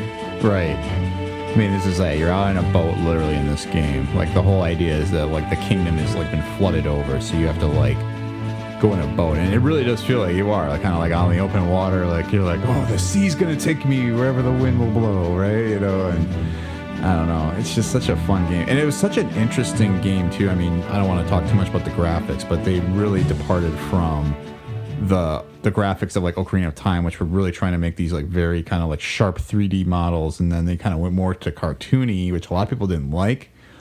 And I was even like, oh, why are they doing this? But then when you play the game, you're like, oh my god, this is super fun. I remember having that discussion with you because I thought it looked ridiculous. I was really mad because they went from Ocarina of Time, Majora's Mask to that. It was like very cartoony, very kids looking. Yeah. But it's such a good artistic choice now that I feel like I didn't respect at the time. For sure. And was like, it really pushed it forward. And like the game's soundtrack, once again, was amazing. I feel like you hear less of like the escalation that we heard from going from the NES to SNES to N64. But like you definitely can tell there is more of like the substance. Yeah, there's no limit now on what they can do really with that. And I know that kind of goes a little further too when they did get back to the 3D Zeldas of like the more sharp models. I don't even what do we want to call it? The more detailed kind of like darker, grittier models. It's sort of like Zack Snyder's Justice League versus like the Batman, like entering the Triforce. Yeah. That was a really good joke. I don't care what y'all say. Put my headphones away and walk out. We're not getting rid of Ezra Miller anytime soon. But yeah, and then we got in there and we had Twilight Princess, and which was also on GameCube, but then Skyward Sword was a Wii exclusive. I feel like that's where we really started to kind of feel.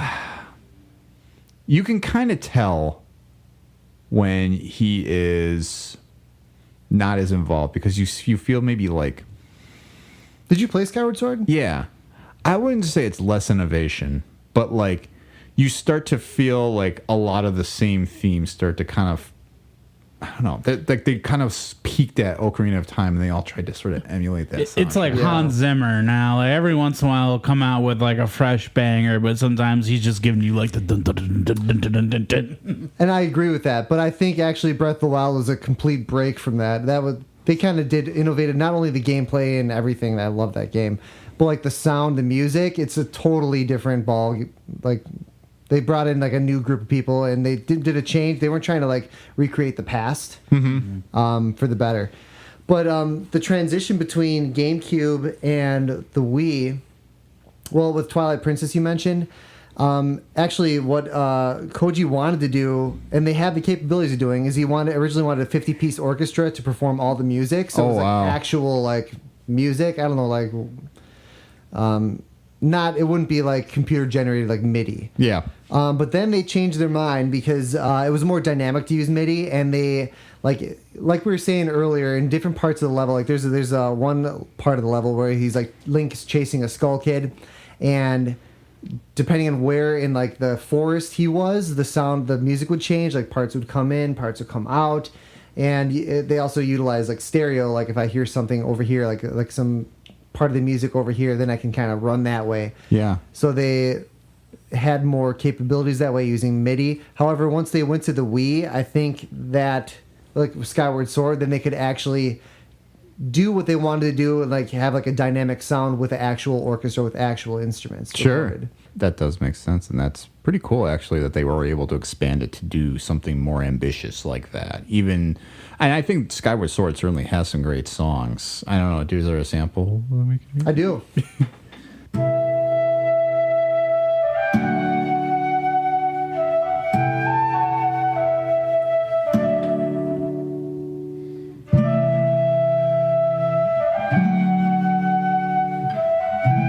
very simple. Yeah. Almost kind of like Game of Thrones.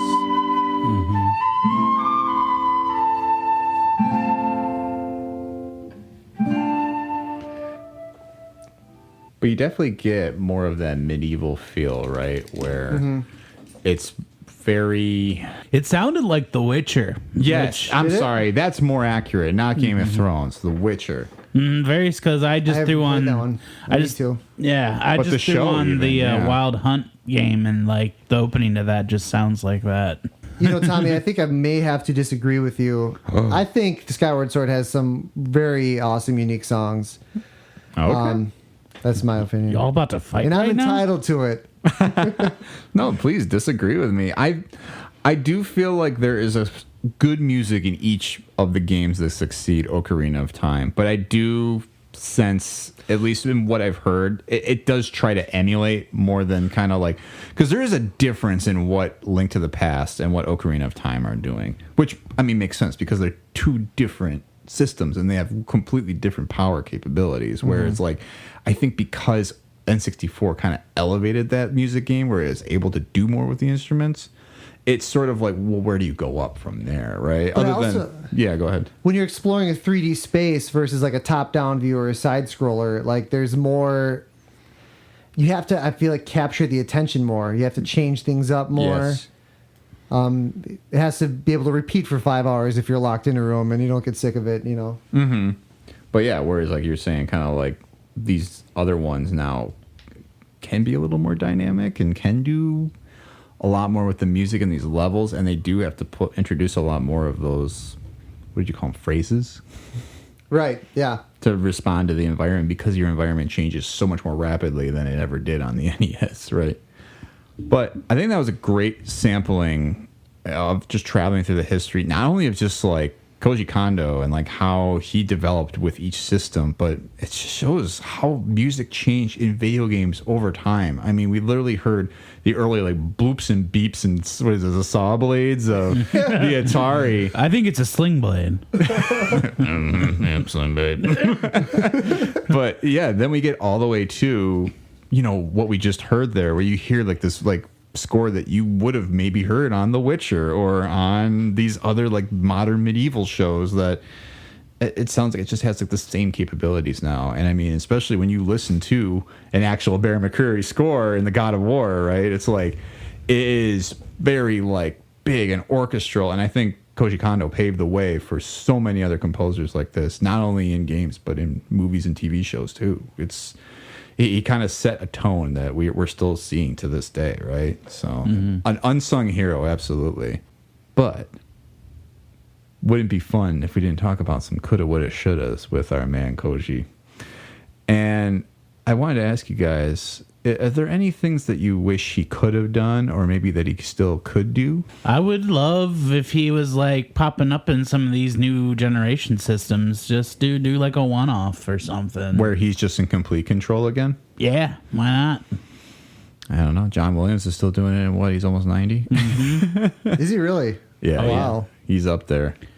He keeps breaking his own record for total nominations by a composer. It might even be like he might be the most nominated person in Oscars history now. I'd believe it. Because he's just done so many classic scores. But is he an EGOT? Because Lydia Tarr is an EGOT at least.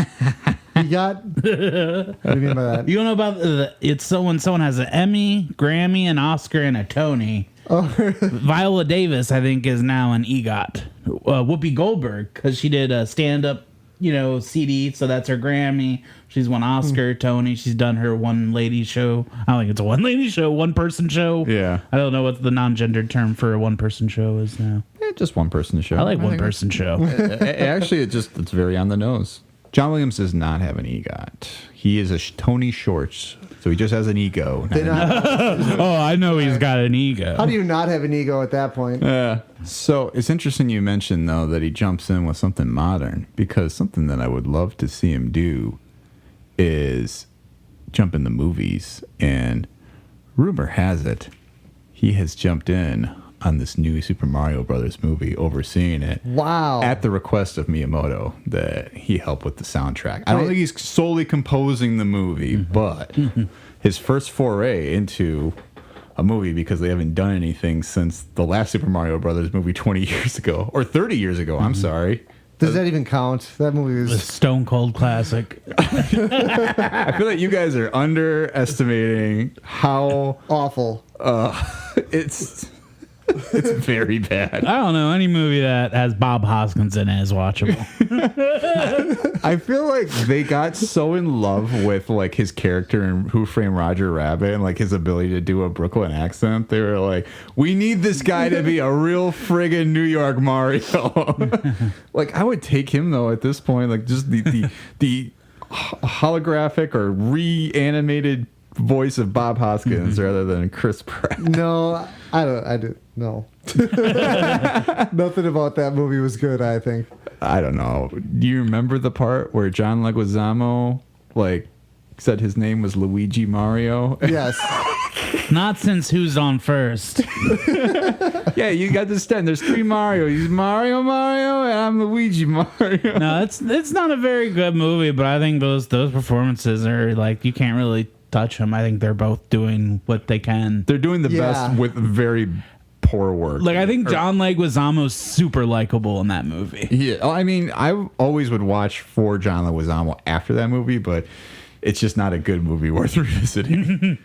So now that they are doing this new movie, it does sound like they did want to bring in Koji Kondo to consult, at least with the score. Although I don't think he is solely doing it. I believe he is collaborating with somebody else. So we are still seeing his first foray into it, but you know, I'm sorry, I was just gonna say that I heard he was collaborating with Mouse Rat. Hey, I heard you did some scores. You want to help my band?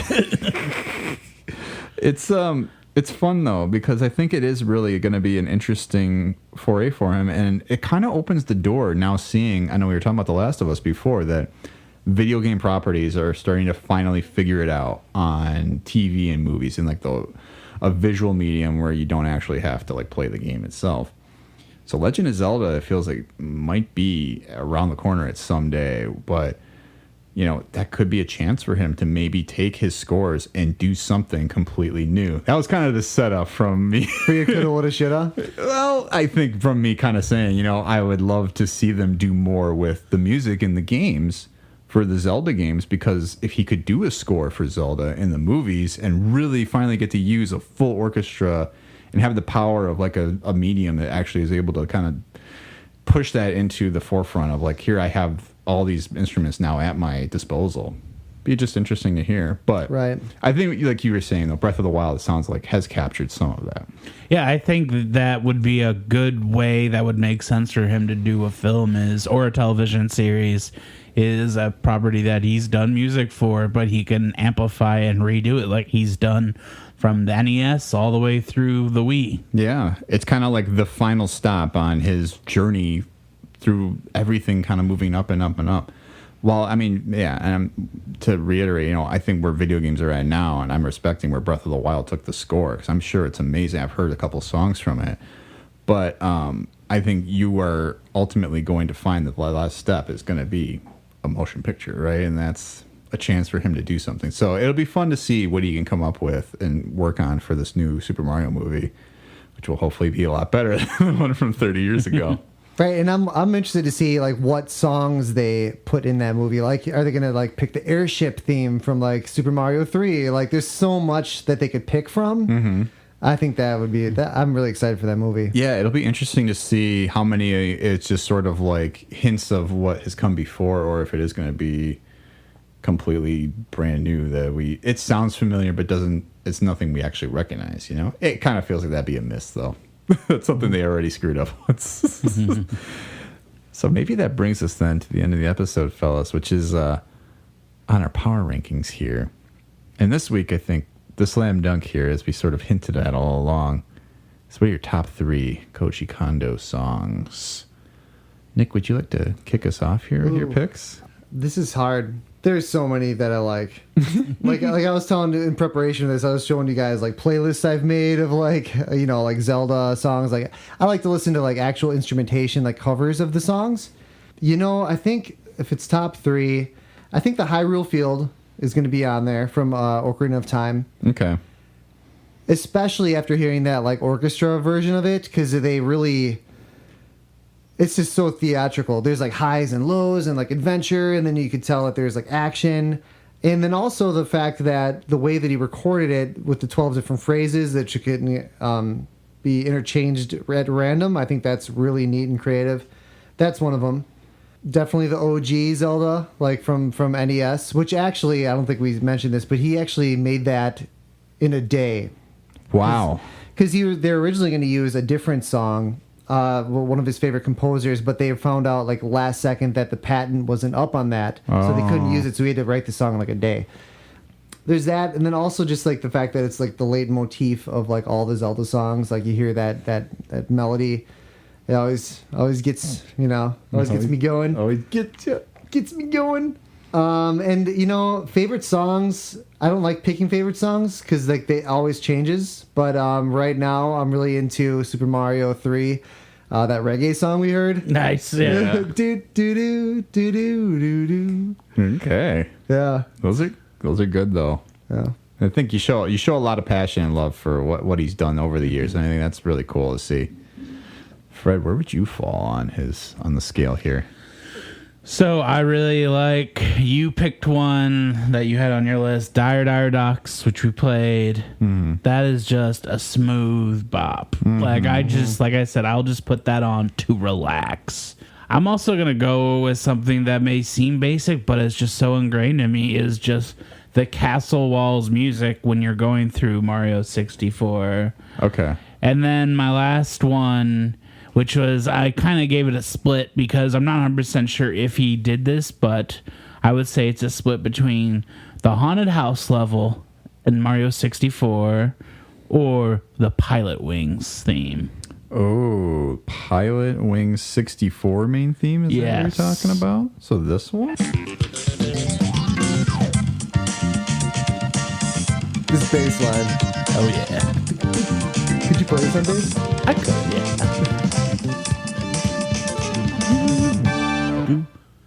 Oh, yeah. I never played that game. I haven't either. I've heard about it plenty. So it's about this pilot who has been kind of, flying for a lot of years. He goes back and he's going to be training these new people. And one of his partner's sons are there. And he kind of does want to have a relationship with him because it's kind of a rough thing. Because he was so close with his dad. They used to fly together. But they get together. He trains this new group of flyers to fly this mission that's super hard. They're going to have to fly at high speeds, and they're going to lose altitude, and they're going to lose brain power, and then they're going to have to drop down. And it is intense. Wow. That's wild. I had no idea it was that complicated. Yeah, there's a story behind it. Yeah. I just thought it was flying around in airplanes. Yeah, and it's really weird. There's these parts where you're going to this bar and you're seeing this old fling that, he must have this relationship with. But by the end of the game, they get together. Is this real? Yeah. I thought you were joking. Oh, no. And there's this great part where that kid that he recognizes sits at the jukebox and plays Great Balls of Fire for a little bit. How much did I have to ramp that up? I was like, wait a minute. I was listening to this and I'm like, wow, that's a really intense story. And then I realized this is Top Gun Maverick. I'm just trying to prep people for our Oscar episode. I know. You had me hook, line, and sink. I did not click with me at first. Right, When you were this doesn't sound right. I was like, wow. Pilot Wings is a game where it's choose helicopter or plane. Okay, shoot at these targets, then land. You got to forgive me, Fred. I was looking up other stuff and catching me off guard. He's on eBay buying a used copy of Pilot Wings right now. Man, this sounds really good. I feel like I've seen this before. So much character development. Yeah. So, for my picks, I'll also agree with Dry Docks. I feel like it's just so good. It's that Mario kind of peaceful one that we heard where it's relax, float. I'm also going to go with the Legend of Zelda just main theme. I feel like it perseveres through everything. It shows up in every game in some shape or form where we hear that motif come back, and it's just so memorable, and it's such a wonderful melody. Like, you just can't get over it. The last one we did not hear, and so I'll just play a little sample from it. But it's also from Ocarina of Time. And it is a song where you have to learn in order to advance in the game, and you have the ability to control the weather. It's called the Song of Storms.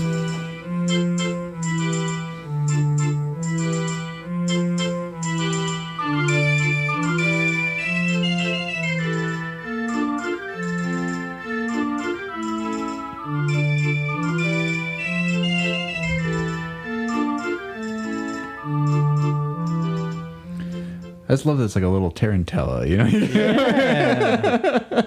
You don't hear a lot of that, and I just feel like that is a great example of just how many different things he's throwing at all these scores, you know? He dips in one composer, he dips in another band, you know? It's like he's a shapeshifter. You can, like, you know... Yeah. Capture any kind of like character. Yeah, chameleon. A chameleon of music. Yeah. Dude, I was hoping you were going to be saying this. He's a Kojameleon? A Kojameleon. Kojameleon.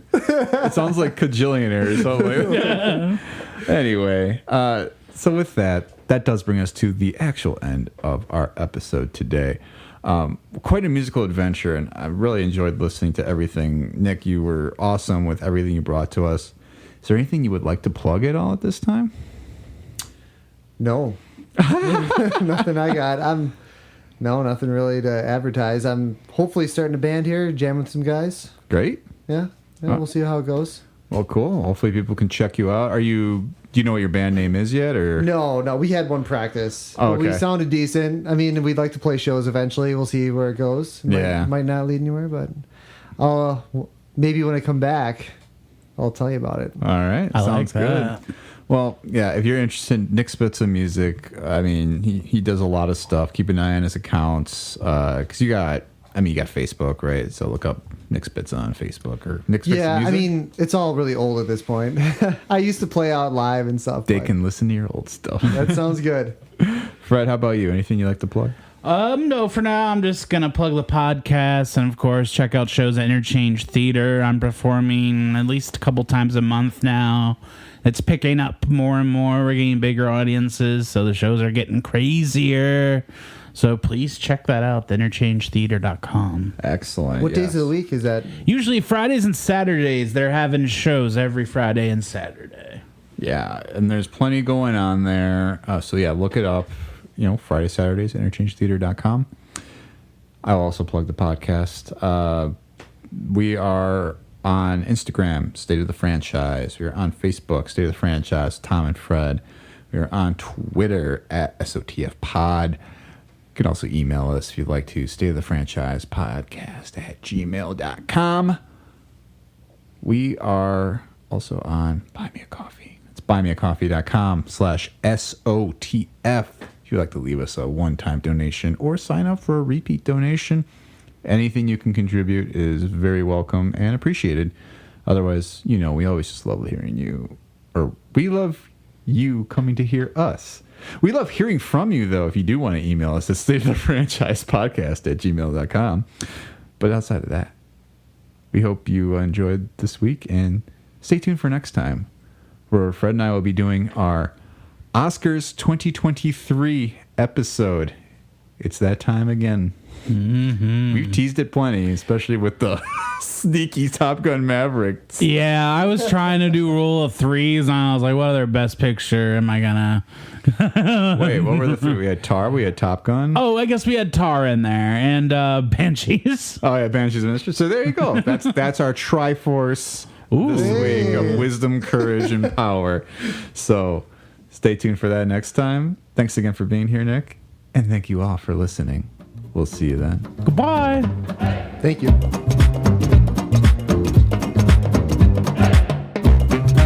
Ooh, Pilot Wing Kong 64 main theme. Is that Yes. what you're talking about? So this one? The thing that's different about a Verbo vacation home. I don't know. What is it? Always